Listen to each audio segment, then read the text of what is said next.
Hello friends, मैं RP गुजर आप सभी का स्वागत करता हूं सब कुछ सॉल्व पे। आज की जो क्लास है वो बहुत ही इंपॉर्टेंट क्लास होने वाली है, क्योंकि इस क्लास में मैं आपको बेसिक फॉर्मूलेज के बारे में बताऊंगा, उनका उपयोग करना बताऊंगा और उनके द्वारा हम क्वेश्चनों को कैसे सोल्व करते हैं, इन सब के बारे में इस क्लास में बात करूंगा। तो चलिए टाइम वेस्ट किए हम करते हैं अपनी फॉर्मूलोज की स्टार्ट। देखिएगा पहला फॉर्मूला कौन सा है। अगर हम किसी भी नंबर की पावर जीरो करें, घात जीरो करें, तो उसका मान हमेशा कितना होता है? 1 होता है। तो मान लीजिए हम एक नंबर लिया a, तो इसकी पावर अगर जीरो करें तो इसका मान कितना मिलेगा? 1 मिलेगा।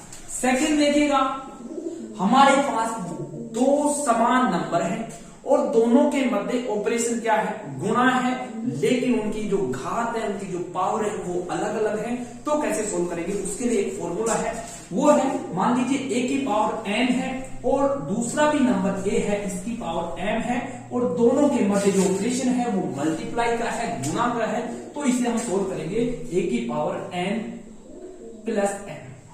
समझ में आया होगा। चलिए तीसरे फॉर्मूले की बात करते हैं। वही है कि हमारे पास दो नंबर हैं, दोनों नंबर सेम है, लेकिन उनकी घात भिन्न भिन्न है और उनके मध्य जो ऑपरेशन है, जो संक्रिया है, वो भाग की संक्रिया है। तो देखिएगा उसे हम कैसे सोल्व करेंगे। a की पावर m है, संक्रिया भाग की है, a की पावर m है और इसे हम सोल्व करेंगे a की पावर n माइनस m। समझ में आया होगा। फॉर्मूला नंबर 4 देखिएगा, ये क्या है। अगर हम इनवर्स की बात करें कि 1/a की पावर m है, तो इसको हम लिख सकते हैं a इनवर्स m। इसको हम इनवर्स बोलते हैं। जब भी नीचे से कोई नंबर ऊपर जाता है घात वाला या फिर बिना घात वाला जाएगा तो उसको इनवर्स 1 लगाएंगे और जो भी घात है वो घात लिख देंगे, नहीं है तो इनवर्स 1 लगाएंगे। इसे हम क्या बोलते हैं? इनवर्स बोलते हैं। इसके अलावा नंबर 5 के नंबर पे जो फॉर्मूला आता है वो देखिएगा। हमारे पास मान लीजिए a की पावर अंडर रूट m है, तो इसको हम किस प्रकार से लिखते हैं? अंडर रूट का मीनिंग तो है 1/2। अंडर रूट का मीनिंग क्या है?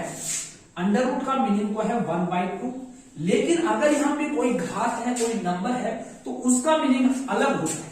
उसका मीनिंग होता है, यहाँ पे m है तो m का मीनिंग हुआ 1/n। कितना हुआ? ये बात आपको ध्यान रखनी है। नंबर 6 पे जो फॉर्मूला आता है वो भी इंपॉर्टेंट फॉर्मूला है। अगर हमारे पास कोई नंबर है, उसकी पावर n है और फिर एक पावर और है जो इस पूरे की पावर है n, तो इसको हम किस प्रकार से लिखेंगे?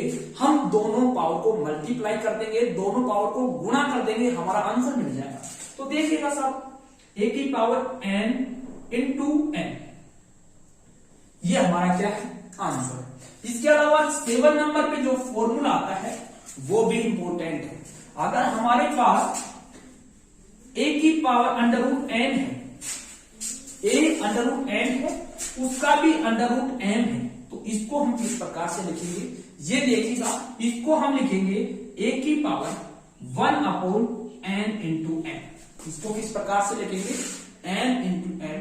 ये 7 है जो बेसिक फॉर्मूले कहलाते हैं या इंपॉर्टेंट फॉर्मूले कहलाते हैं, जो मैथ के अलावा सभी सब्जेक्ट में नॉर्मली काम आते हैं। उम्मीद करूंगा ये क्लास आपको समझ में आई होगी। समझ में आई तो प्लीज लाइक करना और इसे ज्यादा से ज्यादा स्टूडेंट के पास शेयर करना, जिससे वो भी हमारे साथ कनेक्ट हो सके और हमारा सपोर्ट कर सके और अपने ज्ञान में वृद्धि कर सके। Thank you, bye bye.